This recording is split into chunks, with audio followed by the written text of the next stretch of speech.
Hello, fellow homebrewers. JP here, and I want to introduce to you the brand new Brewbuilt X1 Conical Series available at More Beer. More Beer sells the highest standard in homebrewing equipment, and the Brewbuilt Conicals are just that. They're made from mirror-polished 304 stainless steel, and they come with loads of features that you and I have been looking for. They have a full 2-inch bottom dump valve, which will eliminate your clogging issues, while the sturdy base includes 4 reinforced legs, just like those big pro tanks do. More Beer also carries the Brewbuilt line of options and add-ons like casters, pressure kits, and even external glycol chillers. So you can find out more about the new Brewbuilt X1 Conical Unitanks by going over to morebeer.com for detailed videos on the entire line of Brewbuilt Conicals. You can trust Brewbuilt with your next fermentation, and you can trust More Beer to find the right conical for you. Brewbuilt at morebeer.com.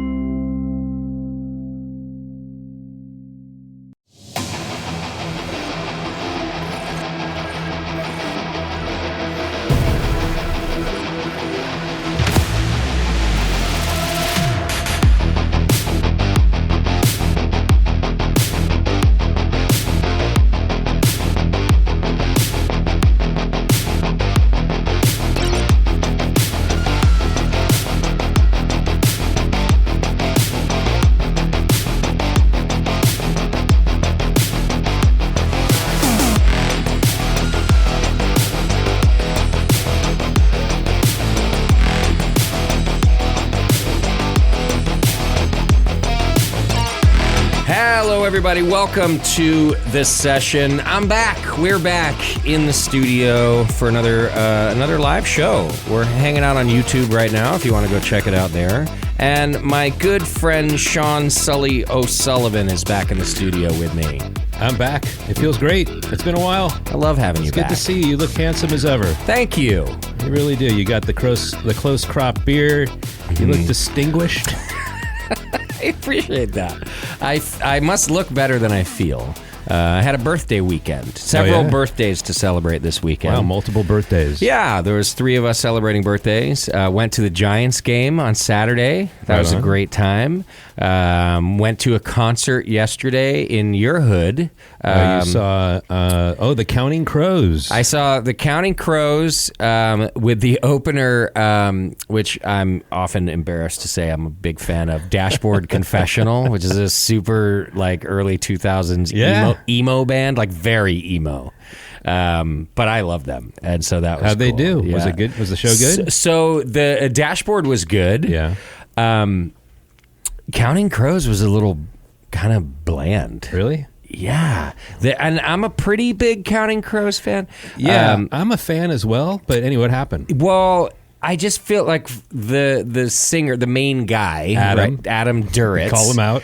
And he writes all those great lyrics and stuff. He's not a great performer. Okay. He doesn't do a lot. But then on top of that, and we're getting up in age, Adam and me. Yeah, okay.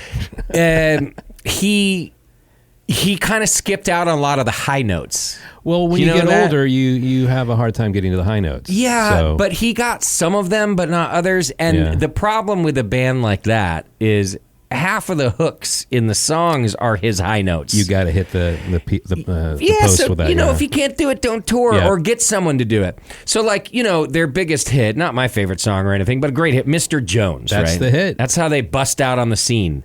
He left all of the high notes to the crowd, which was a total cop-out. Now, of course, the crowd accepted the challenge because everyone loves to sing along to their favorite song. But it was Mr.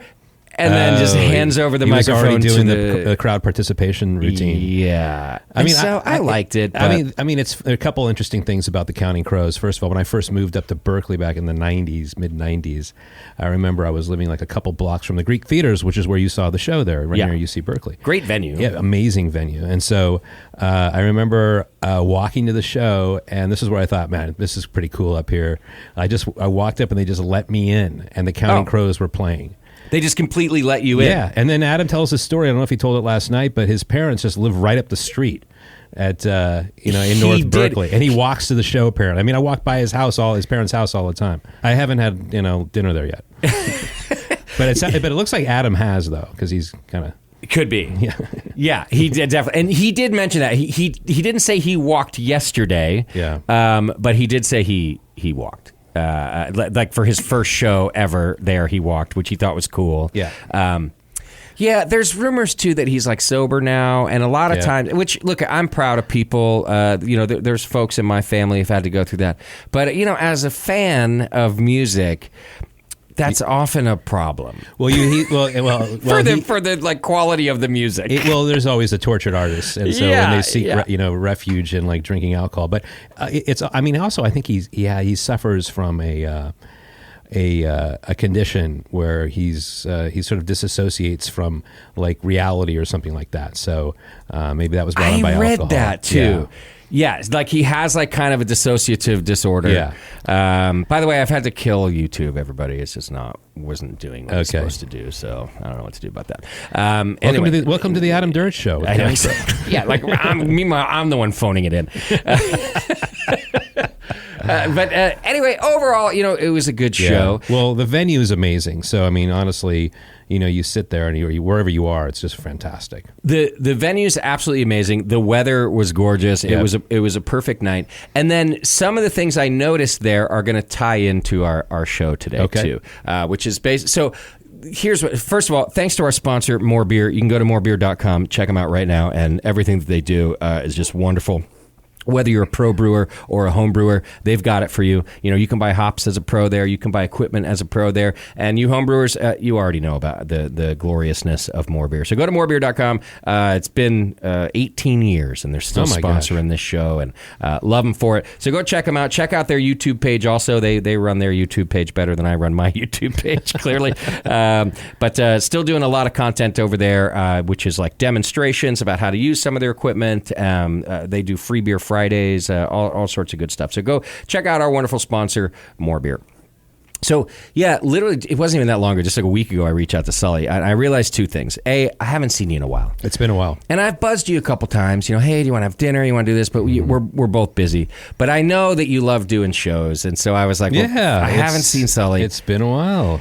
And my first thought was, not only have I not seen Sully, I don't really know what's been happening with the 21st Amendment. I know some stuff. I do promotions for you guys. I know you guys just had August Fest. We had August Fest, our big celebration down in San Leandro. Yep. I know about all your beer releases because I get that information. The marketing team is doing their job. They're That's totally awesome. doing their job. I listen to a lot of Giants games. Oh, yeah. The 21st Out, brought to you by the 21st Amendment. I remember when we started doing that, I thought, oh, this is priceless. This is great. Sully, the first time I heard that, I kind of lost my mind. I think I texted you immediately. I think you did. But in a good way. I mean, I was so it was a really proud moment for me. I've grown up as a Giants fan since I've known you. Like, I'm a late bloomer to the Bay Area. Yeah. So since I got involved with 2&A is when I really started going to Giants games. And so to hear you guys on there, I was like, oh, I'm listening to like Dave Fleming, our announcer, say the 21st Out, brought to you by the 21st Amendment. It's crazy. I mean, when we first started doing that, because I'm a new Giants fan. I mean, I basically moved to the Bay Area and became a Giants fan because I opened up a pub 2 blocks from where the Giants play. Yeah. I used to live in LA. We won't talk about that. Yeah. So anyway, I just remember when I heard that for the first time, it blew my mind too. I was like, wow, I knew we were going to do it. I knew this was going to happen. But like when it happens and you hear these voices, these iconic voices calling the Giants games, yes, your head blows up. It's insane. To me, it's one of those, and we're gonna, like I said, we're gonna dive into a lot of this stuff. But to me, it's one of those like, we've made it moments, even if maybe you don't feel that way. Yeah, to me, just the iconicism, is that a word, of hearing your favorite announcers say your name. Well, that's interesting. Cool. You should say that because everybody always says, "Well, don't you feel? I mean, Pat, do you feel successful, or you feel like you got your beer like in more states and all this?" I never feel that way. Right. But it's funny because there's these little touch points that happen. They're really stupid and dumb. One of them was the 21st Out. Nice. That blew my mind. The other one was when we were on Virgin America. And like we got the beer in the air there back when Virgin America. I remember around. that, yeah. And the whole thing was like I wanted to take press photos down on the tarmac at SFO. That was and once that happened, I was like, okay, this is cool. I remember that. You guys were super stoked about that. And the photos were fantastic, by the way. It was crazy. It was like, I mean, honestly, having beer on that plane, like our brew free or die. And then we had like Sneak Attack one time, like a Saison with cardamom, like on an airplane. Right. Like I was like, oh, I'll have 4. But these are cool milestones. So anyway, going back to it, you have like these little moments where you kind of like, that was pretty cool. Yeah. So, because I mean, running a business has its everyday challenges, and you sometimes don't look in the rearview mirror because you're always looking forward, or you're solving the issue in front of you at that moment. Totally. You and I have talked about this before. I have a major problem with that, celebrating your successes, right? But you have to. If you don't, then it's all just what's it for? Because there's been plenty for you, for me, and but if you just, I'm definitely I'm a what have you done for me lately guy. That's how I talk to myself. What have you done for me lately, Justin? I think you have a tattoo on your arm that says that. No, I mean, interesting, like August Fest, which we just had, which is like, essentially it's our anniversary. We opened August 2nd of 2000. So we have it in August. We call it August Fest. We're very clever. And, when you go there and you see all those people there and all the collabs I did with other breweries and all this, I mean, that's kind of a moment because you kind of enjoy it. You're walking around, people are coming up to you. It's funny because the other day, kind of along those lines, like looking in the rearview mirror, or somebody saying somebody said, well, you're like an entrepreneur.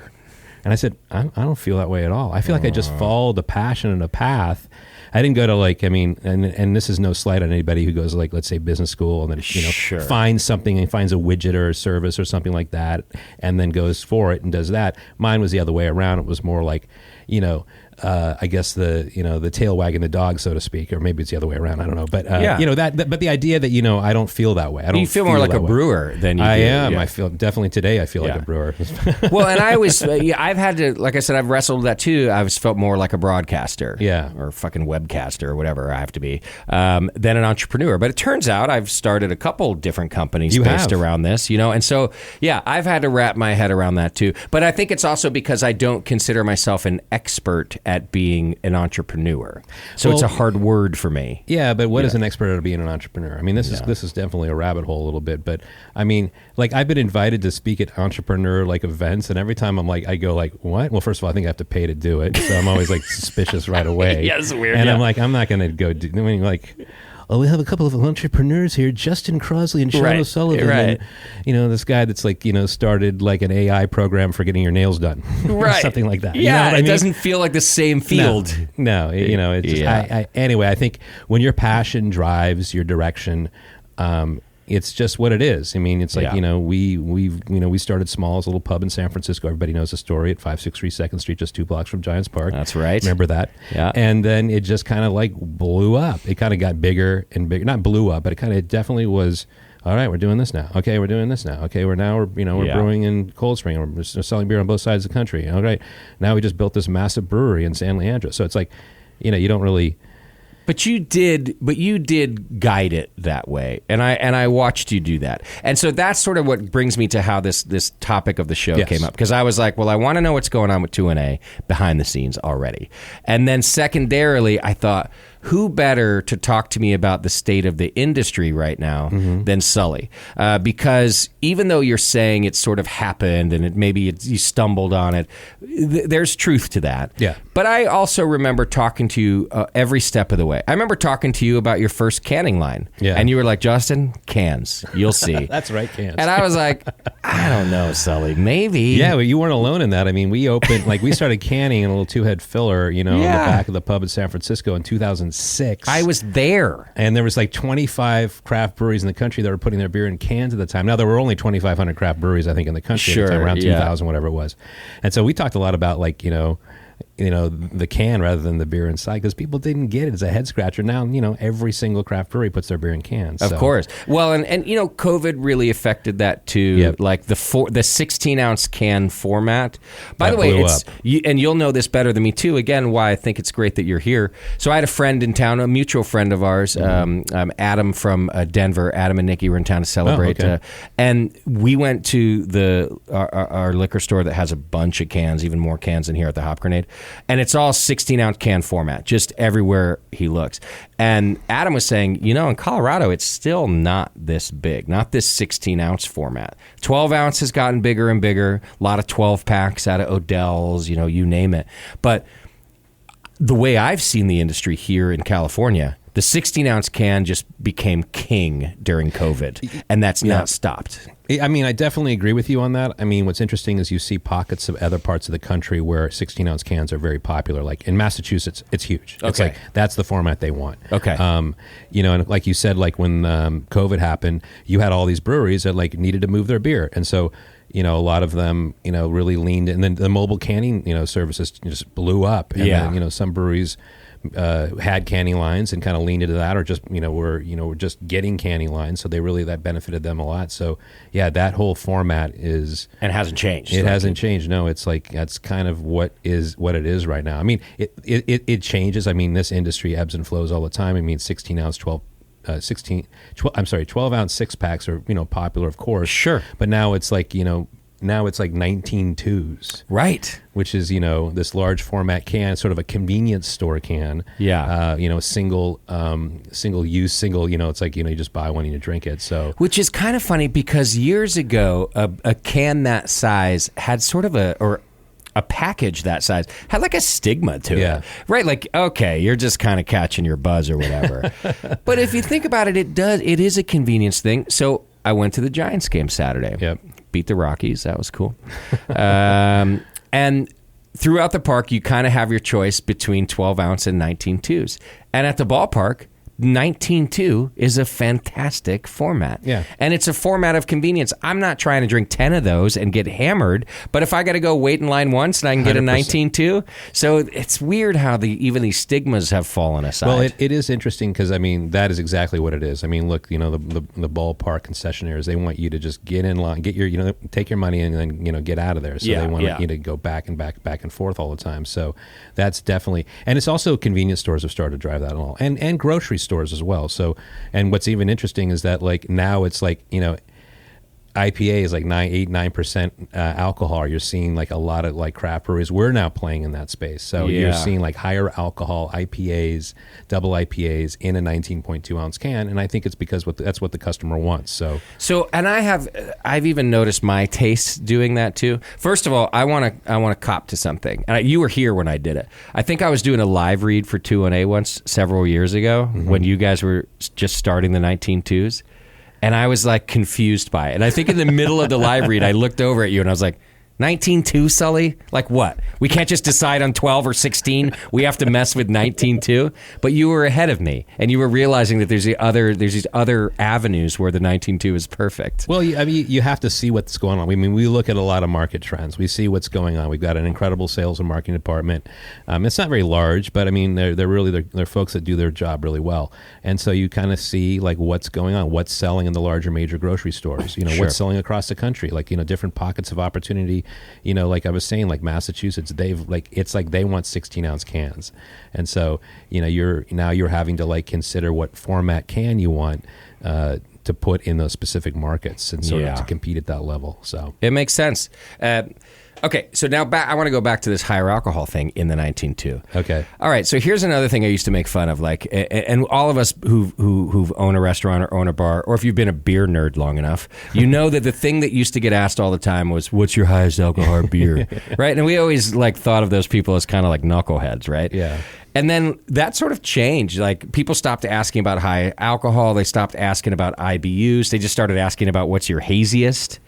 Well, my opinion is that economics has brought back the question, what's your highest alcohol beer? Or maybe I would like a double IPA in a 19.2, because I'm not going to have 4 of them anymore. Well, I'm going to have 1. And also those are priced, appropriately. So 19.2 ounce, double IPA is, it's actually a good bargain. And I think you're right. People are buying because look, it's a bit of a hard time right now for everybody out there. So you're like looking, what am I going to spend my money on? What's, what do I want? I mean, it depends on what's important to you. And, maybe at that time that like single serve 19.2 is like gonna, 8-9% alcohol is gonna like, satisfy what you need. Totally.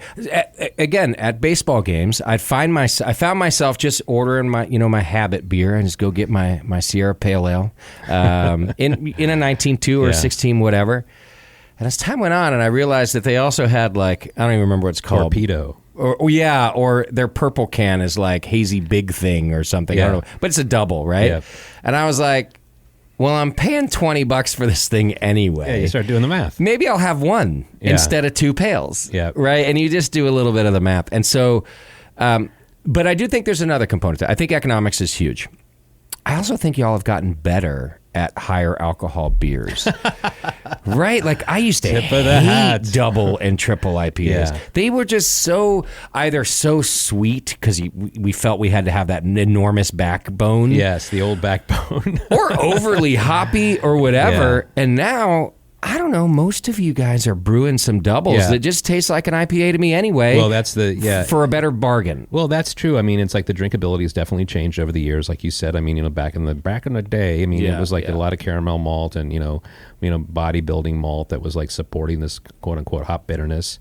And now, I mean, the drinkability has gone through the roof because you've leaned the beer out. You're going with lighter malts, and you're even like just detracting from the bitterness a little bit. You're putting a little bit more hop aroma and flavor in there. That's what you notice. Like next time you have a 19.2 ounce double IPA, just first of all, you can't smell it if you're drinking out of the can. So that's true. So you get that retro nasal thing going on there. So you should just kind of like feel your way through it. So when you're at a ball game, you're going to put your nose up to the can. Well, I probably would. You probably would. Just to see what's going on there because we're nerds that way. But so the hop flavor I think is really important. Honestly, I mean, I think that's where you're gonna. And you want it to be lean. You want it to finish dry. You want because you want people to order another one and another one. So it's changed a lot. Yeah, but not too many. Look, I've had my fair share of too. That's another problem, actually. Some of the doubles are so easy drinking now. I got myself in trouble the other night with that. And I warned somebody else, too. I was like, hey, Adam, just be careful with these. They'll get you in trouble. And then I didn't heed my own... Well, you're drinking out of a can. You're at a concert or a ball game. You're distracted. Yeah, totally. And you're sitting there, and you're like, it's very easy. If your buddy goes, hey, you want another, torpedo or a hazy big thing or whatever it is. You're like, absolutely. Sure, the weather's nice. The music's good. I'll have another one. Yeah. $20, whatever. Well, let's talk about you. It in a can. Yes, kind of. Yeah. Let's talk about you before we have to take a break too, because this is another thing that I found. I don't know if fascinating is the right word. I'm so interested in you sometimes, Sully, because we've grown up together. We really have. And I like watching the progression of the 21st Amendment, and then in this case, what I'm about to bring up, your role. So of course, when I met you, you're the brewer at the 21st Amendment Brew Pub in San Francisco. Yes. And I watched all of your different progressions, and I remember you talking to Pete Schlossberg, and I remember Pete kind of telling you guys like, you have you have a choice here. Maybe you guys want to go for it. Maybe you want to try to get past this brew pub, and here's some advice. And you guys were kind of listening to several people about what to do next. Yep.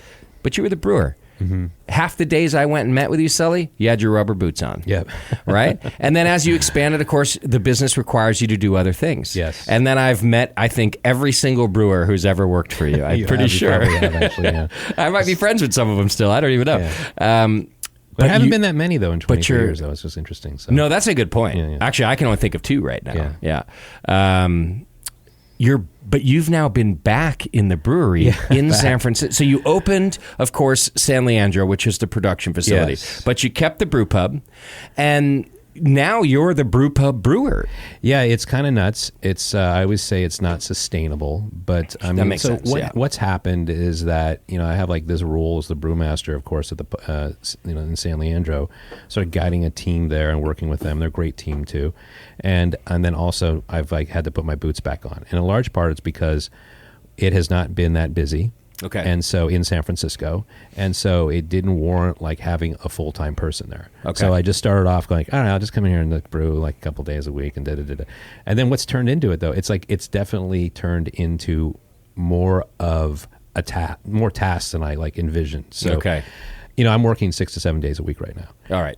And so, and I'm actually loving it. But like I said, it's not sustainable. So it's been great. It's been fun to get back in there. I mean, one of the reasons I got into being a brewer with boots on was I was working in Los Angeles at this law firm, and I was wearing suits every day, and I was like, I don't want to do this. I want to get out of here. And I got, moved to the Bay Area and became a brewer. And I had this, what I say, my little prison at an office in LA at this law firm. And then I kind of moved up, became a brewer. And then the company got, moved along and became successful or whatever. And then now I have an office again. Right.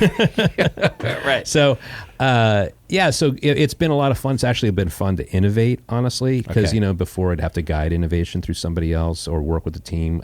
And I still do, can we come up with ideas and things we want to do and all this? It's a little I'm hiring a brewer right now, actually. It's just this past week we put a post for the pub, just because I can't continue at this pace. No, that makes sense. I mean, look, at your age. Oh, please. No, stop that's it. not what I meant. What I was going to I've had to do the same thing here at the Hop Grenade. And so, there's a point where other tasks that are very important to the company are not getting done when you're brewing that often. Yeah, too. I mean, like I said, I have a great team in San Leandro, great group of people. But I need to be there, but I secretly love this. Of course. A lot. That's awesome. So that was a question I had for you about the innovation. So obviously, it's a brew pub and it's a smaller system, but in a way, certainly more than ever before, it's a pilot system. It is, yeah. It's a big pilot system, but it's a pilot system. So I assume that the beers you're creating there, you're feeling a little more creativity and a little more input about going back to San Leandro. Is that accurate? Yeah, exactly. A good example is we came out with a cold IPA, a seemingly controversial style, although when you get over the fact that you're not uncomfortable with the name, the beer is quite delicious. Yeah, yep. I think of American lager, Budweiser and extreme steroids, so to speak, just amped way up in all areas. Yeah. That's probably a bad analogy. That's okay. It's fine. And so, I brewed probably 5 or 6 batches of that, and we packaged it, and it comes out, in towards the winter, Yeah. It's the classic, Mount Rushmore with our presidents there, and there's a snow scene and all this, so it's perfect for, nice. Skiing and whatnot. So snowboarding. So anyway, I innovated on that for literally 5 or 6 batches, and I really love that beer, and I really feel great about it and all that. So I felt when I dove back in here, basically during COVID and beyond, I ended up feeling I was a little more detached from this creative venture, this whole venture, than I thought I was. I felt like things were running just fine, and I ended up realizing I'm really missing a lot of input and missing connection with my staff and with my customers and all of that. And so I wonder if that was part of your experience too, that even though of course you had to move on from the brewery and do other things, but when you came back, did you find out, this piece was missing? My connection to the brewery. Well, I mean, I think again, like I said, it's just selfish, honestly, and I just love it. I mean, I'm kind of in the back there doing my own thing, today I brewed American Red. When was the last time you had an American Red? Nice, it's been a while. So, I said, all right, let's have American Red with Comet and Centennial. And so, and then things went wrong, and I love it. Yeah. The favorite part of the day today was when I walked to Bart and, took Bart out, took the 3-hour Bart ride out to Nevada here. East Bay here, yeah. And so came out here, and the best part of my day was I had because I have a cut in my boot right now. This is so inside baseball. So I have a cut in my boot, so I have wet socks. I hate wet socks. Brewers hate wet socks. But I had a fresh pair of wet socks in my bag. That was the best part. A fresh pair of dry socks in your bag. Yes, that's what I said. Fresh pair of wet socks in your bag. No. Well, now I do, because the wet ones are in there. Right, yeah. Yeah, so I mean, it's these little things. And I feel great. I've lost a ton of weight. I feel like I'm really It's a manual brew house still. It is, yeah. So anyway. I love this. Sully's back, but not for long. But well, that being said, though, you've been back for 2 years, I think you said, right? Is that? I've been trying to think about. I think it's been maybe it has been maybe a year and a half. I'd have to think about that. Okay. But it's been a while. It's been a while, yeah. So it's not like a short little 2-month stint that you've done there. No. Yeah. And I'm trying to work it in so that I can actually come back when I get somebody on board, because I want to do that. The problem is when I've done that before, when I've had a brewer that's been working there, it's almost like you're kind of showing up for a photo shoot, where it's okay, I'm going to come in next Tuesday and brew this. Okay, and then it's like all set up for me. It's like literally like, I push a button. Okay, and we're brewing now. Yeah. So I really like the, come in the day before milling and just, get the whole brew set up. I love it. It's like, it's a meditation. It's a meditation, and honestly, it's reconnected me to the craft beer community in a lot of ways, especially with the people around me. Some of my friends have brew pubs, and they're having challenging times right now, and so to reconnect with them, and and just the San Francisco community, which is it's coming back. It's just that I feel like of course, like with any industry right now, especially hospitality, there are challenges that are happening. So yeah. Well, that connection is what I meant. That's what I was asking, and you just answered it right there, that you have found like a new, it's a new reconnection. Well, let's do this. Let's take a quick break, because we are going to, I wanted to use this as an opportunity to talk about the state of the industry too, or the injury, state of the industry as well. You're in a unique, I think, position because you obviously run a brew pub, which we've been talking about, which has its own struggles, especially in a city like San Francisco that's waiting to come back.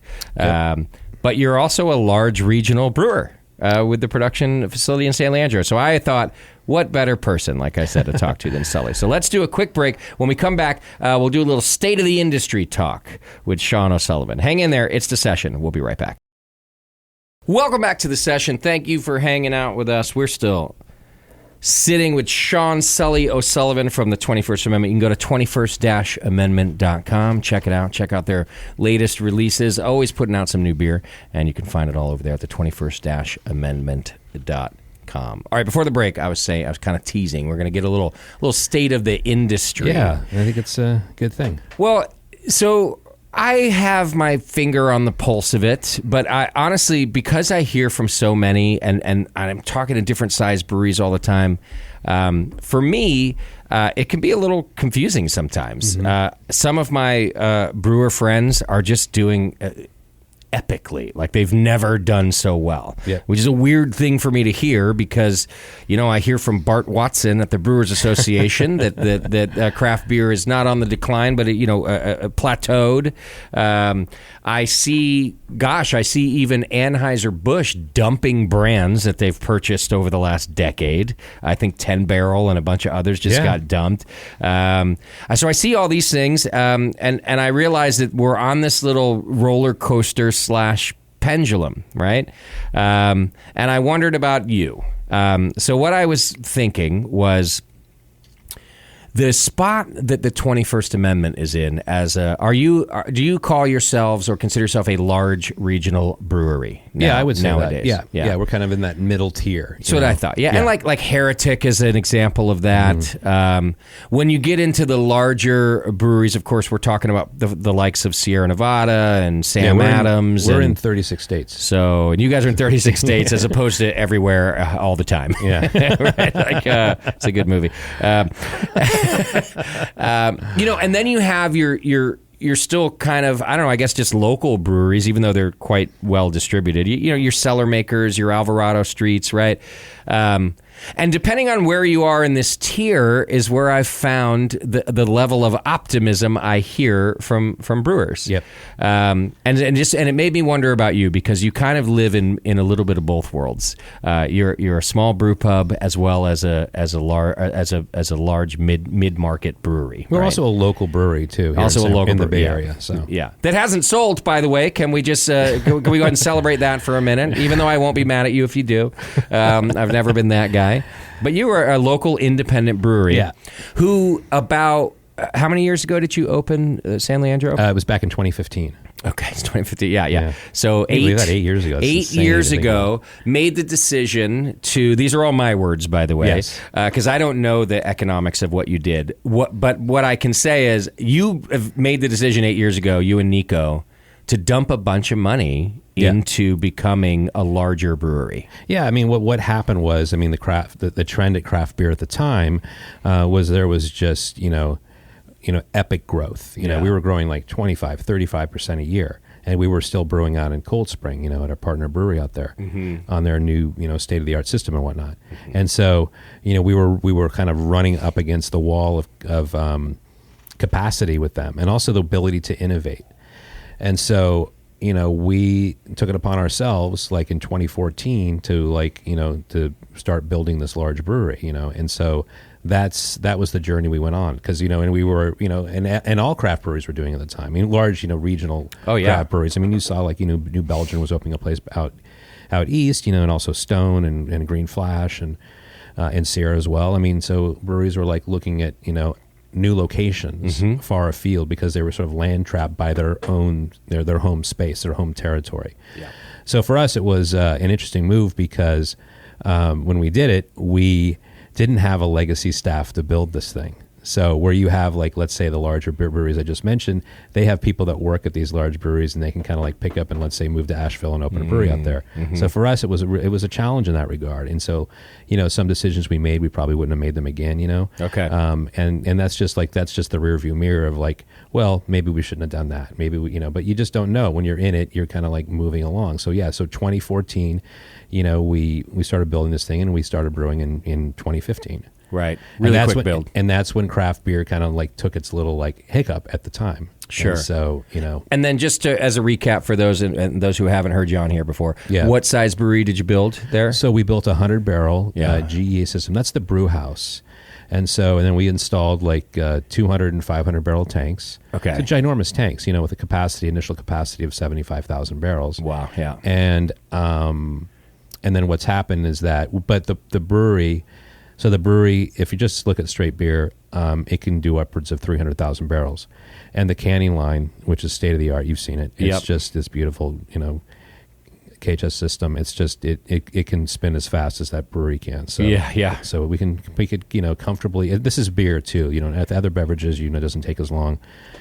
Sure. But yeah, and the canning line takes up, just from a real estate perspective, the canning line takes up as much, if not more, of the brew house than the brew house does, right? Of the building that you're in. Yeah, it's just massive. We're in an old Kellogg factory, and so it's essentially a big box, and we dropped in the brewery and the cellar, and also the canning line and all the other stuff that goes with it, the lab and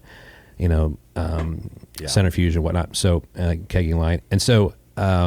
And so right then, you said, is right when craft beer started to have its hiccup.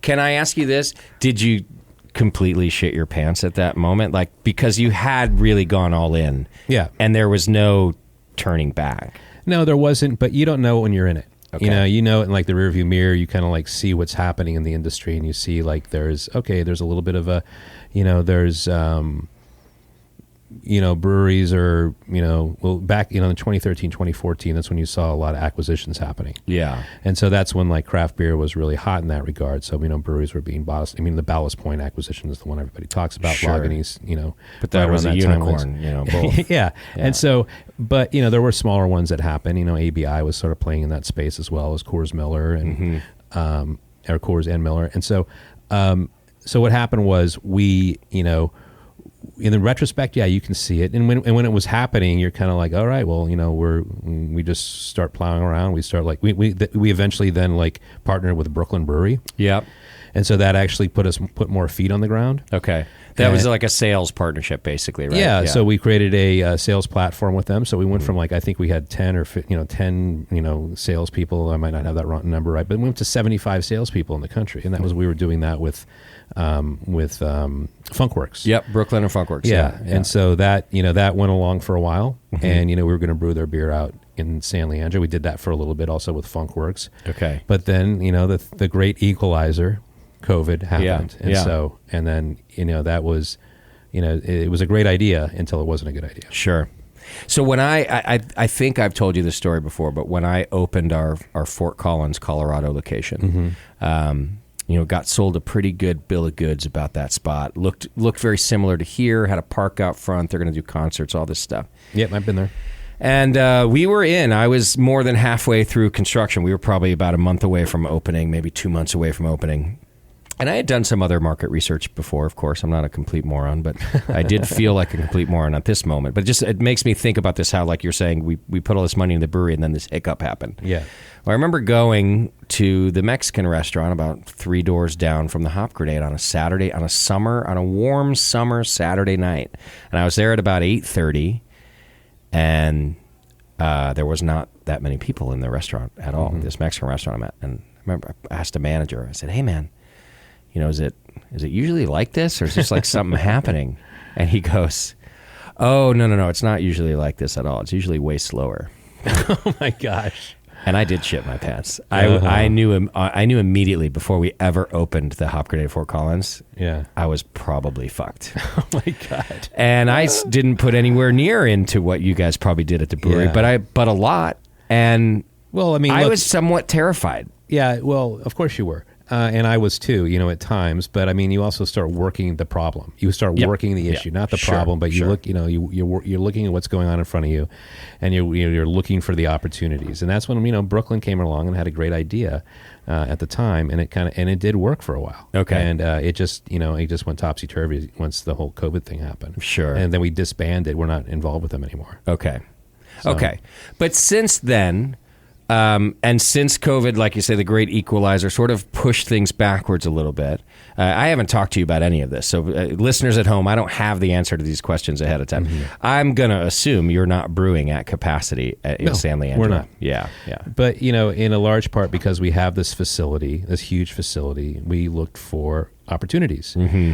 And, what it turns out is that there is a need for co-packing, So I guess you could say we're still excited about beer. We're still out there selling our beer, in all the states. Which is obvious. Yeah, you guys are still pushing a lot of great beer. Thank you. And so what we're doing is we're getting into co-packing. Now, what is co-packing? Co-packing is where essentially you're making somebody else's beverage. Now, of course, us in the beer space here just immediately think it's beer or possibly seltzer. But it actually goes beyond that. So, I mean, we have the ability with the innovation that we're doing there to actually go beyond the beer space. Okay. And what we're installing is a tunnel pasteurizer. So which runs as fast as our canning line, which is very fast. And so we have the ability to sort of make any beverage we can. And, I see. And a pasteurizer, if you don't know, a tunnel pasteurizer, what it is very simple.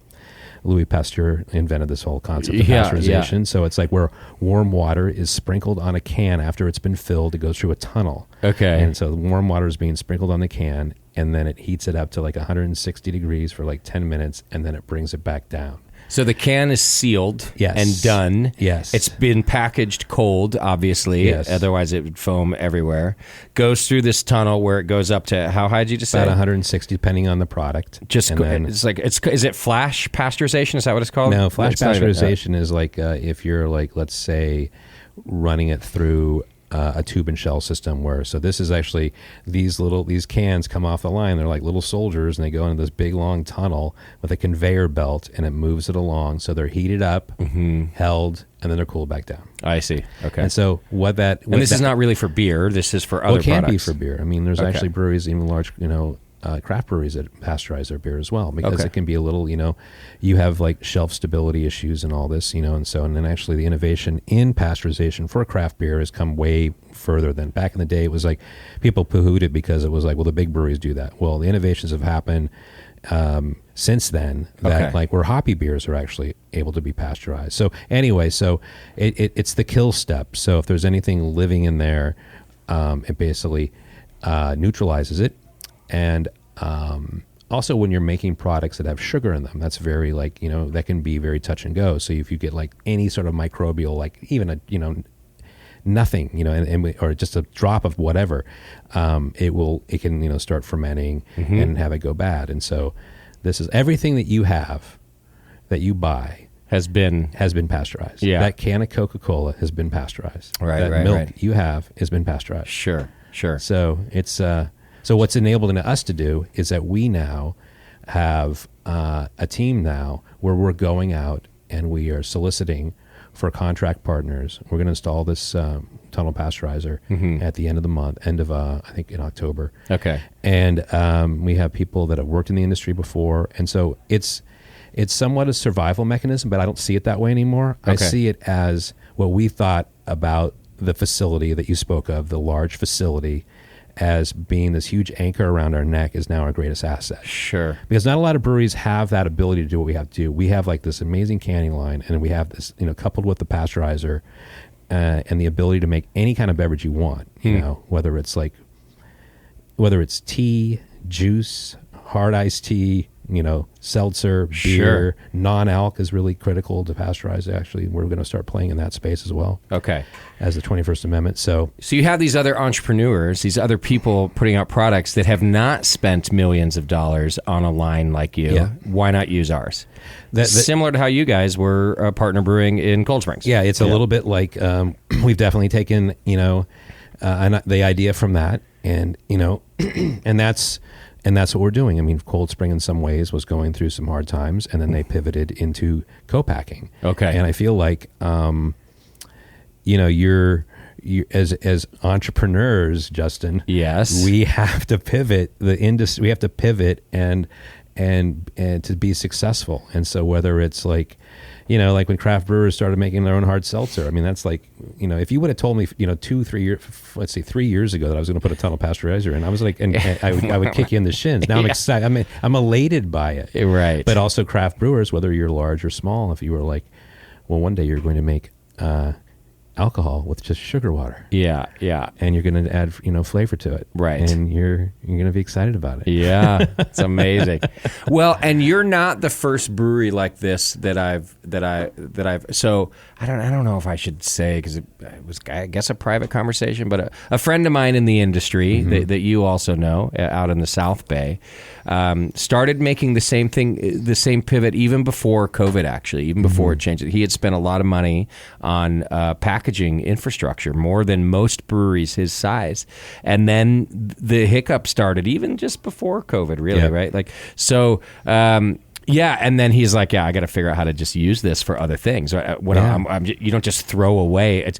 This is where I got yelled at by Jim Cook once for calling his brewery a factory. Oh, wow. Right? It was at GABF, and I was doing an interview, and I'm exaggerating, but he didn't like it at all. He poked the bear. In some ways, your brewery can be a factory. And if we're not worried about semantics, it actually is. We're talking about an industrial space that has multiple uses. Well, look, if you look at the arc of craft beer, when Nico and I got into it, it was way back in the day where you could make beer and kind of like put it out there and people bought it. Now the competition has risen. Yeah. And there's a lot more of us. There's like 10,000 craft breweries right now. Right. It's insane. And we're all like, we're all scraping for, market share, whether it's like at a pub level, in the store, however you define that. Right. And I feel like, it is it's a mature business now. And so you have to make mature decisions in order to be successful. You can't look at it like as enthusiasts, a hobbyist like Nico and I were. Yeah. You had to put your big adult pants on and and make it work or not. Or not, exactly. Or it's innovate or die. That's a saying that's often said. And let's be honest, because I think about this a lot too. This is our career, Sully. Like, yes.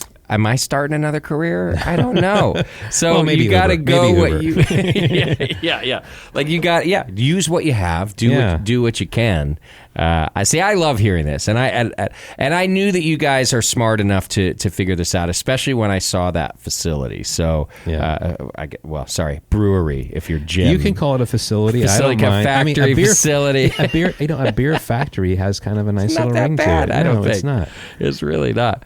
I'm sure Jim's doing fine with his brewery. Yeah, exactly. Yeah, I wasn't too worried about it either. Yeah. Well, let's do this. Let's just take another quick break because we got more to talk about on this topic, and I want to know what you think about. Just kind of the future, and to tease that, everything is cyclical. Yes. Right. And that's something I've struggled with because it's hard to see that right now, that the cycle, it's always going to come back. Like beer is not going anywhere. Craft beer, as we know and love it, it's not going anywhere, despite the naysayers. And so I like to talk about like what people think about that cycle and maybe where we are in it. Just like fashion, it all comes back. Yes. That's why I'm always in style. Or just a year away from it. Exactly. Maybe that's more accurate. Hang in there. You're listening to The Session, and we'll be right back. Since 1979, Williams Brewing has offered the finest equipment and freshest ingredients and the best customer service in the business. Their website features real-time inventory, which means if you can put it in your cart, they can guarantee it'll ship the same day by 4 p.m. on weekdays. Want easy and simple electric brewing? Check out the new Series 2 Mash and Boil, featuring an elevated grain basket so you don't have to calculate sparge water. Williams also features the full Kegland line, everything from Brewzilla to Maltzilla, and a huge selection of Duo-Tight fittings.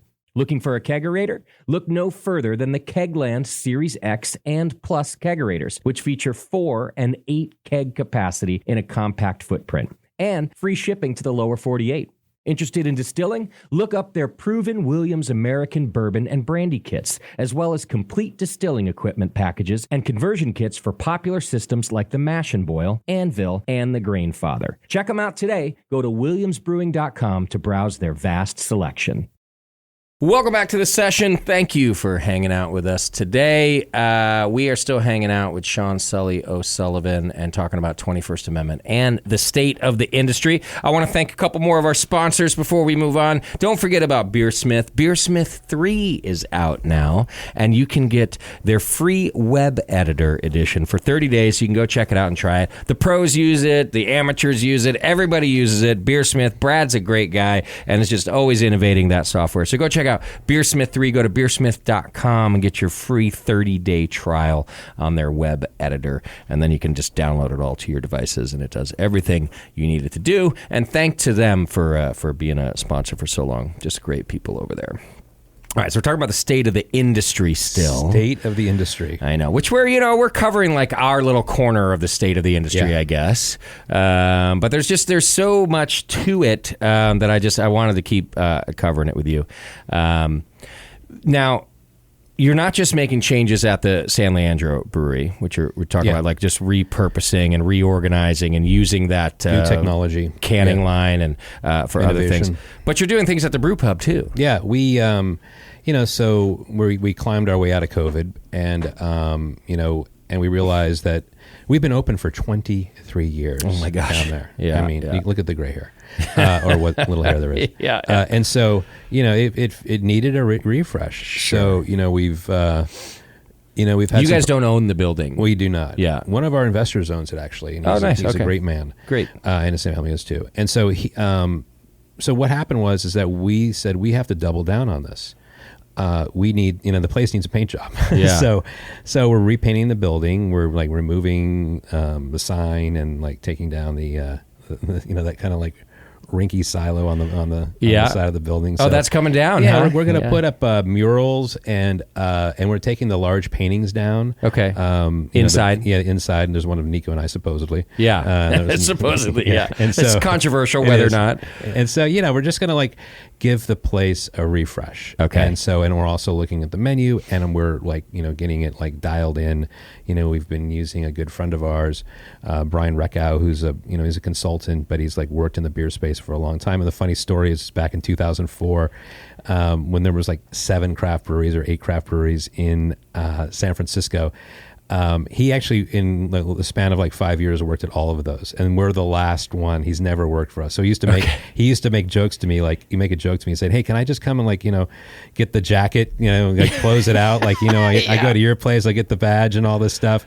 And so I called him up one day and said, "Hey, I think we have an opportunity here. Like, you've got a great an amazing like service industry background. I mean, he used to run, he ran." Magnolia, and then help with the New Belgium shift from Little Creatures to New Belgium when that was going on. So, okay, yeah. Anyway, so it's been great. It's been kind of like it's reinvigorated the whole space. That's exciting. Pay attention to service now, and it's just it needed it. We've done a few things like that here too. Yeah. When you kind of just feel that you need it, you got to do it. And it's exciting to do that. I'm having like some of the floor replaced in the brewery, which nice. Like tile that's chipping up and all that. So it's like those little things. And also, Justin, we've always been there. And so when that neighborhood was not great back in the day when the Giants first came on board. Right. And there was a lot of like sketchy stuff going on down there. And then restaurants opened and didn't sometimes do well because they were looking at the dollar in a lot of ways, like trying to get folks in that, for, to turn it into a steakhouse or what it is. So like, the level, the experience level was higher. And of course the checks were higher. Yeah. So we've always been this place like that offers value and, and craft beer. And so it's completely approachable. So I really feel like, as much as you hear kind of like somewhat of the doom and gloom of craft beer, I think there's an opportunity to kind of double down on it and really sort of embrace it. As like Anchor closed recently, at least right now. And I feel like, we have to like take the torch. Not that I want to become Anchor or whatever, but I mean, right. I feel like, I think that there's an opportunity for us to sort of like really, say, hey, we're here. We're your like San Francisco craft brewery, So let's get, come on back and look what we've done since then. So did you go to the California Craft Brewers Conference this year? I did not. So David Walker was the keynote. David Walker. I actually talked to Nico about this there. Yeah. I saw Nico there, and David gave, to summarize it, he was saying, we are now the stewards of beer in America. And I don't think he differentiated craft beer from beer. Yeah. He was kind of saying there's still a story to be told, and that you guys, and I actually think me in some way, whatever my little leg in the beer industry, it's now our story to tell. And what we do with that matters. Like, it is important. So to still love your brand and to like you just said, that you don't want to be the next Anchor, but you're not going to shy away from carrying a torch.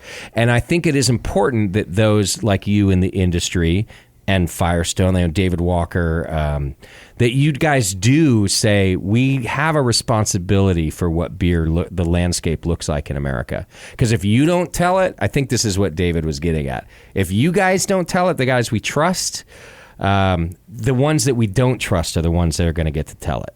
No, I completely agree. I mean, going back to your comment about, the cyclical nature of, consumerism. Yeah. And so, craft beer kind of goes up and down. I mean, it did this back in the late 90s when, you had a lot of, not very good contract beer that was being thrown at the, right. In the market and all that. And so then that rebounded. We had a surge of growth in 2004 and beyond. So I don't disagree with David Walker at all. I think, when I say that I don't want to be Anchor, well, maybe I would like to be Anchor. I mean, be fun if the 21st Amendment was around for 125 years like Anchor. Sure. And Anchor will be around. That story's still being told. I mean, they've gone through different iterations. And so, I think this is just the next cycle. I think for us who've always had Anchor there for us in the form that we know it as, right. It's sort of unsettling for us. But if you kind of zoom out, and this happens when you get older, I had a big birthday this year. I turned 40.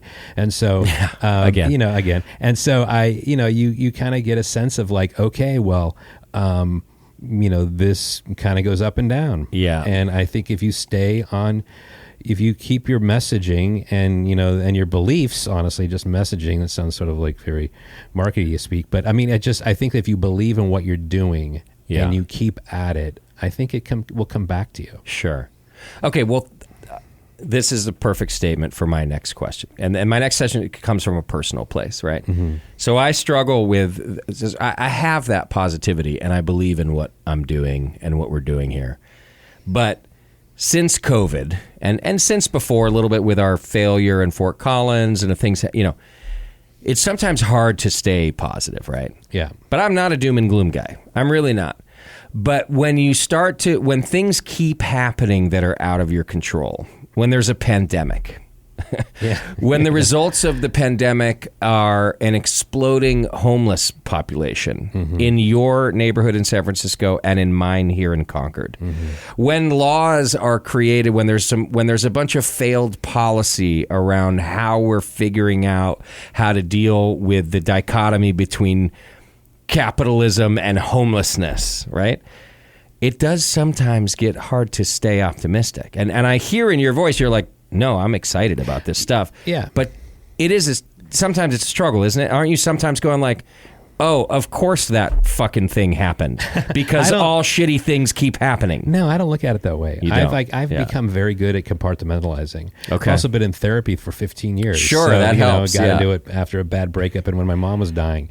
So, I mean, I'm pretty I'm bullish on this industry. And I think, yes. Because San Francisco's tough right now. It is tough, but it's just one part of our business, too. Sure. And so I feel we feel buoyed by the idea of putting this work and making this place look better and getting people back and and also getting on top of the building and screaming and telling people, hey, we're still here and look, we're even better than ever. And so, and I think, I think people will come back. I think, it's, just the cyclical nature of everything. Yeah. If you focus on the bad stuff, if you look at like the homelessness situation or the economics of what's happening in like major cities, I mean, San Francisco is like one of the last cities to sort of come back in some ways. Yeah.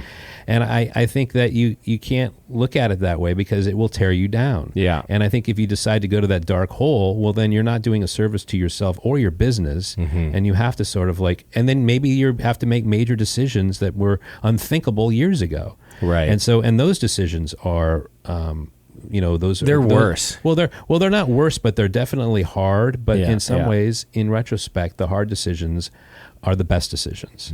And so, I think, I have friends who are going through their breweries are closing. And I feel like, at some point you're like, okay, we gave it a shot, and now, we tried everything we could do, and then you got to kind of like. And there's an emotional. You're caught up in the emotionality of it. You put your time in your effort into it, but Yeah, you take it personal. yeah, Sure. and any business industry is that way. Yeah. So I mean, we're just so like focused because it's craft beer. We are a consumer product. It's still a consumer product. We are literally all we do is we take our hat in hand and we ask somebody, please buy this. Yeah. That's all it is. At the Try end of the day. mine. Try mine. Yeah. And why would I try yours and not somebody else's? So Yeah. No, you're right. You're right. And by the way, I do have that attitude as well. Yeah. And in fact, I've gotten more involved in my community here to try to clean up the things that I feel are out of my control. Because I'm also not a person to just go, well, it's that person's fault. Yeah. And it's that person's fault. It's always my fault. Jamil taught me that years ago. Remember that? Do you ever remember that piece of advice? He said to me once, everything that's wrong with your business is your fault. And I knew what he meant, right? And I've said this on air before. What he meant was like, get in there and do something about it. Yeah. Or it's your fucking fault. It is. You can't just sit back and complain away. I mean, it's just not worthwhile. It's not worth to do it that way. Yeah. I mean, you have to make hard decisions. Sometimes they're not popular decisions, maybe, seemingly unpopular, but they're hard, and you have to you have to decide what you want to do. What is important to you, know? Yeah. And I think in some parts it's like, there are friends of mine who are thinking about opening craft breweries right now. And I say, well, that's a great idea. What is your idea? What is your unique selling proposition? I think it's a challenge right now where you just can't just open a craft brewery and expect to be successful. You have to really you have to think about it and what am I going to do and how am I going to be different from everybody else? I mean, it's definitely a time today where if you're thinking about it, you better have your ducks in a row. This is not I just the cautionary tale is this is not easy anymore. When we got started, it was a little easy. And now I feel like Didn't feel like it then, but now in hindsight, it was easy. It was easy. It was a lot easier. You could sell really anything that you made in some ways. And I think right now that you have to, especially a brewery of our size in the middle range of craft breweries, where we have to be very specific of what we're doing and our go-to-market strategy, and how we speak to our, national chains and also our local market, and in order to be successful, because we are in kind of in a pinch area, the size of our brewery, which is why we're pivoting to, getting involved in this co-packing business. Sure. So it's allowing us to be successful. And really at the end of the day, it's allowing us to sort of take this beer brand that we've created and have fun with it, because we feel bullish on the co-packing opportunity that will allow us to essentially have fun in the beer space again. Sure. That makes sense. Yeah. All right, here's a crystal ball question then for you. Okay, let me get it out. Speaking about the cycles, right? It really is a crystal ball question. I'm going to ask it anyway. Okay. Is there room for a brewery of the 21st Amendment size in our lifetime again? Or is it just small breweries or big breweries? Well, I think you answered the question earlier. The cyclical nature of everything is, look, anytime in any industry, there's an explosion of growth. We've seen that in craft beer. And then there's consolidation. A reckoning. We've seen that. And now we've seen a reckoning and a shakeout. And that's kind of happening a little right now. Yeah. So the people that are smart and are poised to sort of be successful will be successful, and they'll get through this. Okay. And that's not to sort of throw shade on people that are having challenges, because believe me, I've been there. I understand what that's like, and I feel your pain out there. I just think that right now, you've got to be really careful. Yeah. It's not It's just not as easy, like you said. Yeah. Yeah. Okay. So, All right. You want to end with a get to know Sully segment? Because I don't have more questions about it. You've actually really covered, to me, we've answered a bunch of state of the industry questions without answering them all, because I actually feel like there's a ton of unanswered questions that we're just living right now. We're going to figure it out right now. That's a good point, because there are, I mean, look, if you look at like, you look at market trends, you look at IRI data, that's like, that's like, what's being sold at a grocery store, and you see what's like popular and what isn't popular. Yeah. You can kind of pivot your business on those directions. And sometimes you're right, and sometimes you're right for a year, and then it kind of changes, it goes away. And that's the challenge right now. You have to be... Everything's so dynamic right now that I don't want this podcast to be out of date in 6 months or 3 months. So that's why I genuinely feel like it's not that I don't have more questions. It's that I think it would be a lot of speculation on the two of our part if I dove even further. Right? Like just speculation. I think if you want to open a craft brewery of the 21st Amendment size, you have to have a great a great beer, great product. You have to have a great marketing plan. You have to be well-funded. Well-funded, and you have to think about what are you going to do, and maybe and well-funded now, by the way, compared to what you had to do. Jeez. Yeah, you have to pay for access in a lot of ways. Yeah. So, in everything. So business is just no different. Yeah. It's a mature industry. Yeah. It's not your grandfather's brewer anymore. No. No. All right, let's have a little fun at the end. Let's do it. I started doing these random questions with guests. Okay. Have you ever been here when I did it with other guests? Because I think it might be newer than even you sitting in as a co-host. I don't know if I have actually, but let's do it. They're super random. What's your favorite current guilty pleasure musician, band, or song? And by that I mean like, I really like Miley Cyrus. She's a guilty pleasure of mine. Like, her music is not really my style, but it's a guilty pleasure. So, okay, it's interesting you should say this, because I've actually started to, like,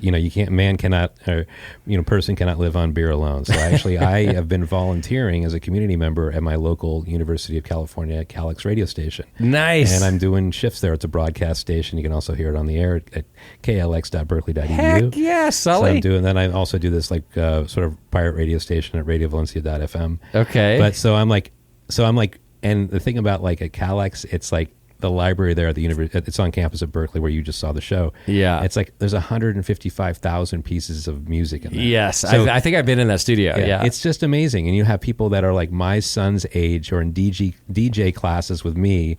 And then it's crazy. And I love this. And so you have community members who are even older than me, 42. And and they are, who've been stalwarts with the station for a long time. So you have like this whole range of people, and I love the energy. This is awesome. It's insane. So my guilty pleasure, I will tell you this. It's interesting you said Miley Cyrus, because I think that's my guilty pleasure. Nice. Yeah. She's like having a reckoning with people our age or something. I don't really know. Yeah, I don't know what it is. It's like something about her pop music sensibilities they just fit. Yeah. Yeah. I love this. Well, that's a second. You answered two questions in one, because my other one that I ask people is like, what are you super into that people don't know about? But it's like this DJ thing. You've always, you do a show with JP, where you guys got to spin some tunes. Yep. This has always been a passion of yours. Yeah, it's like interesting because, radiovalencia.fm is a small, you only hear it over the internet. And it's actually broadcast right next to the Makeout Room on 22nd Street in the Mission. So you go there and it's like, it's just a bunch of people doing it. They say it's a duocracy. If you want to do it, you can do it. So it's like, it's sort of like, it's a little helter-skelter versus like where KALX is like run like a ship. I mean, it's like, you have like directors, music department directors, music library directors, you have publicity, you have all this stuff going on. So you have to clear your playlist at KALX?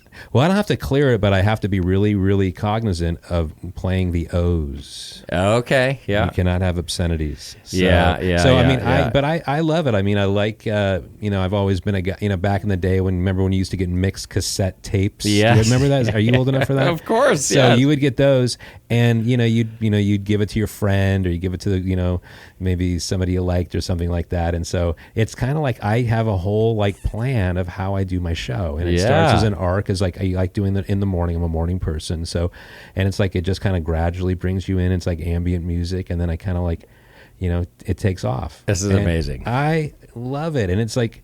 It's so structured at Calix too. Like you have to do certain things all the time, and it's almost like you're surfing. You have to stay ahead of the wave, because if you get behind, you're like, "Oh crap! I forgot to do that spot, and I got to do this thing." And da da da da. You got to do your station IDs. You got to cover your underwriting. Exactly. Come on, man. I'm right there with you. Exactly. All right, let's see. This is fun. Here's a good one for you. Okay. You're a movie guy. Okay. What's the best movie you've seen in the last 5 years? So that's all the leeway you get is 5 years. Gosh. So I know what one of your favorites is, but that's more than 5 years ago. Yeah. Well, oh my God, I'd have to look this up. Best movie in the last 5 years? Yeah. You can give me two if you have to, but come on, just some that I mean, really. it's like this question's a lot like when somebody asks you what your favorite beer is. It is. Okay, And what if I say a best? It doesn't have to be the. Okay, well, so you know that I am a fan of Wes Anderson. Yes. Okay. Yes. Yeah. I've been in a couple of his movies, by the way. That's a lie. Amazing. But Asteroid City, honestly, I did not expect to like that, because I think, Wes has become his own trope in some ways. It's like he has the style that it's like, and it's been co-opted along the lines of Andy Warhol with the soup cans and all that stuff. You see it everywhere and all that. So, but Asteroid City was amazing, and I saw it in a theater. So did I in Berkeley. Yeah. At the Elmwood. Yeah. And it kind of blew my mind. So it did not blow mine, but it just came out on streaming. Yes. I actually was watching some of it again today, and I'm coming around. I mean, I'm a slow learner. It's like a movie within a movie. Yes. Kind of thing. Yeah. And it has this whole hook in it, and you gotta you're kind of confused at first, and you're like, what's going on? Oh, I see what's going on. Yeah. And it lands on you. But other movies, I'd have to think about that. That's okay. That when you one's turn good 40, sometimes your memory isn't very good. Okay. You don't have any tattoos, do you? No, I do not. If you were to get a tattoo today, you don't get to think much about it. We're leaving after this, and you have to get a tattoo. Okay. What would it be? Oh, good Lord. What would it be? Oh, my God. I've never even thought about this, honestly. I appreciate tattoo culture. I think, I have friends who got a tattoo. My son just got a tattoo. Oh, wow. He has Nice. Ferdinand. What'd he get? He got Ferdinand the Bull, which is really cool on his forearm. Yeah, nice. From the book, the children's book. Yeah. It looks great. That's cool. How old's the boy? He's doing great. I mean, he's 20 years old. He's 20 now. 6'4". Okay. He's a huge Good dude. He's Lord. junior. He's about to go to junior in UCLA. He's just a really, really phenomenal, That's cool. solid person. I'm happy to hear that, Sully. That's probably the only thing I've done really well in life. Come on. And he had a huge part in that. So anyway, I'll stop gloating right He's now. a People great will probably kid. turn their radios off. I haven't seen him in years, but he's a great kid. He always is so polite. It's so nice. He is that way. So anyway, getting a tattoo, I don't know what it would be. I've never even sat in a Doesn't room. cross your mind, yeah. I never think about it. I mean, Ryan was trying to get me to get a tattoo, but I don't even know what it'd be. I mean, what it would be. I mean, Probably a hop grenade then. That's my default answer for anybody who maybe can't a 21st. answer. Nico has a 21st Amendment brew free or die tattoo from an old logo of ours. Yeah. Which actually works on him. Works in general because it's a call to arms, brew free or die. Yeah. I don't know what I would get. I feel like a schlep. That's okay. I would get a Counting Crows tattoo. There you go. Mr. Jones. I'd get a Mr. Jones tattoo. All right, here's one I think you'll like. Okay. What is a habit that you picked up from your parents? Good, bad, it could be any sort of life habit. It could be one parent, not both, but something that you oh man, I got this from them. Okay, so a habit from one of my parents. Yeah. So I don't know if this is a habit, Okay. but I have this extreme love of cooking. Okay. And I got it from my mom. Specifically from my mom, watching her cook. Like I make some of her recipes still. And yeah, I mean, that's, as far as a habit goes, like something that like, it sounds like that's not so, maybe you're not proud of. Is that what you're saying? No. Actually, it could be I have habits from my parents that I'm proud of and ones that I'm not. Yeah. No, it could be either. Yeah. So that's fine. If you just love to cook, I call that. That my fits. mom has had a huge influence. I still have like, I'm thinking about her every day. I mean, she passed away back in 2013, but I have like utensils that she gave me. Nice. I have a wok she gave me that I use. Yeah. So it's kind of cool when you're cooking and you're using these utensils and instruments that were hers. That was hers, or she gave them to you. Heck That's so cool. I totally agree with that. And I pass that along to like that legacy to Ryan. Hopefully. Okay, I love this. It's getting sappy. I think you want me to get a little blue here. No, not at all. No. You're. My dad was great. a heroin addict, and that's the one thing that I kind of took from him. Aside from brewing, what talent would you like to possess if you could? So presumably one you don't have. Yes. Yeah. I will tell you exactly what it is. Yeah. So what talent I would want to possess? I'd love to be able to fly an airplane. Oh, yeah. You could make this happen. I don't know about my age, but I have a huge I'm actually concerned about it too. I lost a friend of mine who I grew up with who like had a private plane, and he was older and he didn't make it, so it actually scares the crap out of me because those are light planes, and I've been in light planes before, and so but yeah, I mean, like the ability to fly, like, that sounds like a lot of fun, if I kind of take my like discomfort and concern away from it, and like, I'd love to be I think when I was growing up I wanted to be an airline pilot. Okay. I mean, I love to fly. I'm a geek about it. I sit there and watch like airplanes at like the gate, and the whole ballet of like, luggage comes on board, they bring in the food, the gas truck comes up and refuels the plane, the gas truck, it's a gas truck, it's Texaco truck. So I get it. Yeah, I love it. Yeah, the whole dance, like you said. Yeah, it's just something about it. Okay. All right. Do you have any irrational superstitions? I do this thing at my house. It's not a superstition, but I'll tell you what it is right now. So you've heard of my house. It's the Tree House. The Tree House, I don't know if you've been there. Have you been there before? I've been there, yeah. Okay. Yeah. So it's kind of an indoor-outdoor house. So it's like, separate buildings, and there's windows and doors are open. So what happens is that bugs get in there. Like mayflies. These big, they look like mosquitoes, but I think they're mayflies, but they can't sting you. So I have this catch and release program with them. Okay. So I literally catch bugs, and I just put them, like a moth take flies them back in. outside. I'm not going to, because if you kill them, first of all, if you look at it from this point of view, if you kill them, it's going to make a mess. You're right. Big bug, blood, blah, blah, blah. Yeah. So what I do is I just catch them, and like in a cup, or they're on their wing, or cup them and just release them. Yeah. I think I'm a little bit closer to something when I do that. So I do that with spiders only. Yeah. And I'm terrified of spiders. So it's a very difficult thing for me to do when I have to do it. I usually get my girlfriend to do it, to be honest with you. But it's because my Uncle Tony taught me that it's bad luck to kill spiders in the house. He could kill every other bug, but it's superstition. It's bad luck to kill spiders in the house. It's ingrained in you. It's just ingrained in me. And even though I'm terrified of them, I have to let them out. So it's funny you should say that, because in breweries, you're not supposed to kill spiders because they catch the fruit flies, because they have like the webs, and you're supposed to leave them alone and let them do their thing. So if you could retire completely wealthy, no more money to worry about tomorrow, where would you live? Well, I have thought stay about in the this. Tree House. You have thought about this one. I have thought about this. Well, first of all, it's a challenge to come up with one specific location, because I've done a fair amount of traveling, as you know, over the years. Yeah. And this past year, I basically put on. I went to Japan. I was in Copenhagen. I was in Iceland. I was in the Faroe Islands. Nice. I was in Germany. So I right now Copenhagen is like. I haven't been yet. Maybe not in the winter, but it's like such a beautiful civil town. So, okay, yeah. And it's a monocultural, so I mean, they're all like, you kind of go there, you're like, what's going on here? Like a little bit. Right. But no, I like that. I also like Japan a lot. I don't know if I could live there, but so maybe right now, I'd move to Copenhagen. Okay. You want to go? Let's go. I would like you to show me Copenhagen. I got some friends there too. I've never been. Yeah, you would love it. It's beautiful. All right, one more. Okay. And this one I think you might be able to handle. I guess it's a little bit of a favorite, but it's food. Okay. Is there a dish or it could be a cuisine that you just couldn't live without? And I think about this when I travel, right? Like growing up in California, I need Mexican food in my life. So when I go to Germany and these places I love, I really miss Mexican food.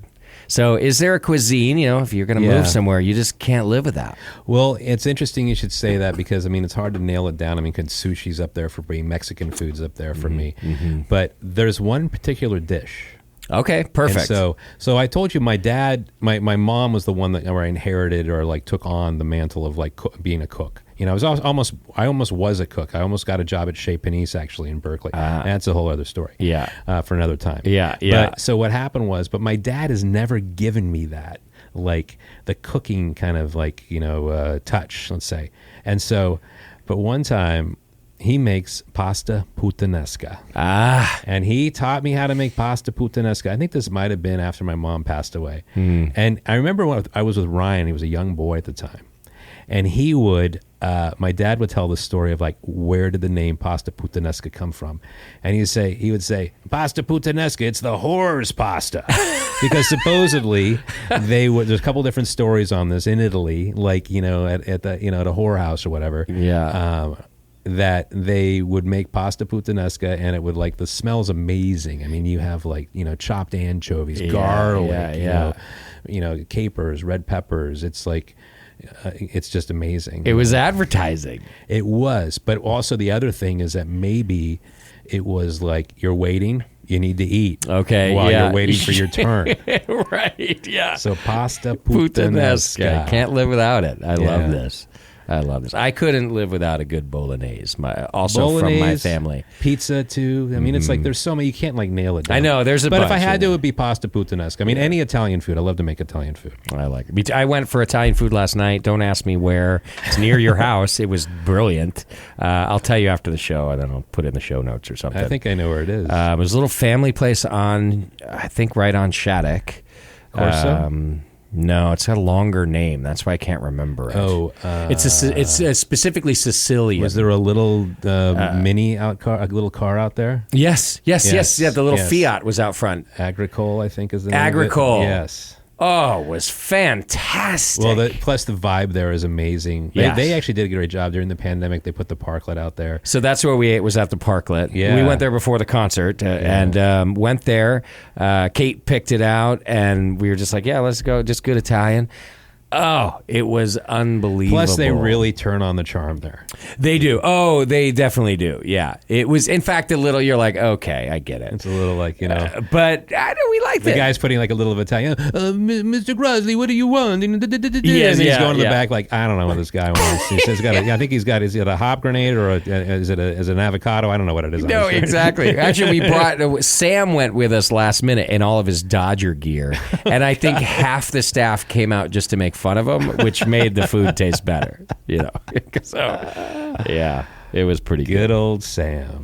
All right, Sully. Well, that's what I got for you, man. That's your get to know Sully at the end of the show. Well, there you go. Hopefully, I answered things as truthfully as I could, and you did great. It's one of my new favorite parts of the show. I keep adding to my list of questions as I go whenever I think of them, and then I just try to feel out the interview and give them to whoever's here. Let me ask you this. Yeah. So, have you run into a hiccup with that? Like asking questions, and then people are like, yes, but with me with the tattoo. No, yeah, the tattoo one's been tough for everybody, actually. So I run into, but you just move on. You just go, all right, no worries. Let's just move on. Certainly, some guests are better than others, but in fairness, it's hard. I didn't give you those questions ahead of time. It's not like I said, hey, here's the get to know Sully question. Dropped it on me, and I don't want to do that. So the only preface I give is, hey, if you're into it, at the end of the show, I'm going to ask you random questions. questions. That's it. I don't even think you did that with me. Yeah, no, I didn't. But I know that you'll be fine. So I know you well enough. Well, I'm a professional radio DJ. Now you are. Yeah, shoot. Your years of Brewing Network training is finally... I think you were probably part of that. You know? It's finally paying off. It is. Amazing. Well, Sully, thank you for being here and for being forthcoming and talking to us about the state of the industry. I think our listeners care about you and the 21st Amendment, to be honest with you. So I think it's cool for them to get an update. But I also think that our listeners who maybe don't know you are very interested in your take on things. So well, I appreciate it. You know, I think I've been doing this for a long time now, and you sometimes don't think about that. You know, I started in this industry in '94, and of course opened the 2-1-A. That project started in like 1998, and we've been open since 2000. So anyway, I feel like I have a certain perspective. Yes, but my perspective is positive. Yes, and I think that even though we're going through challenges right now, I think what David Walker says, it's our story to tell. It's our beer to brew, and you just have to make sure you're doing the best you can, and that you're relevant, and that you're running a solid business. Yeah. And sometimes there's a lot of challenges that come along with that. So sure, it's all coming back, folks. It is. It will. It is. Your perspective, I think, is unique. You're a mentor of mine. You know that. So I've always cared about your outlook on things. So it's good for me to hear what you think is happening too. We'll hug after this. Yeah, of course we will. Yeah. Oh, wait, wrong song. Wrong closing song, Sully. Mr. Jones. Let's try this one. Yeah. He didn't even sing it. I was so upset. I mean, he sang it, but he didn't sing it. You know what I really wanted to hear that I didn't hear? My favorite is Mrs. Potter's Lullaby. That's my favorite, too. I have great memories of listening to that song when my mom was in the hospital. Tearjerker for me. Tearjerker for me. Yeah. It's my dad just passed. Same thing. Yes. I reinvigorated that song into my life with my dad just passing. So, see, Sully, we have these same emotions. Sympathical. We probably see the same shrink. We just don't know it. They're not allowed to tell, so we just don't know it. Justin Richard? Who? Yeah. Well, he didn't play it though. In fairness, it's like an 8-minute song, so they probably never do it live. But I think I've heard him play it live before. Oh, you have? I might have to go to another show. You should go see Wilco. That's coming up soon. Let's do that together. Yeah, I've got tickets to that. I'm down. Is that Greek also at the Greek? At the Greek. All right, let's do it. All right, Sully, thank you for being here. Go to 21st-amendment.com. You can learn everything you need about the new releases. You can also just keep listening to the Brewing Network because I tell you all the time. But go to 21st-amendment.com and check it out. You can probably email Sean. It's like Sean at 21st-amendment or something. Yeah, You'll send me an email. Tell me what you think. Tell me if I'm, if you got questions. If you want to know what kind of tattoo you want to get. There you go. Yeah. All right, we got a few more shows coming up soon for you. A new brewery out of Canada is coming down, all the way down to the studio. They're going to hang out with us. I'm working on getting Cellar Maker in here. I talked to Connor. Going to come tell the story about buying the Rare Barrel and doing their thing. That's right. I remember they did that. We got good stuff coming up for you here at the Brewing Network. Plus, I'll be at the Great American Beer Festival soon, so say hi if you see me. All right, everybody. Thanks for doing what you do out there. Take care of yourselves and your beer.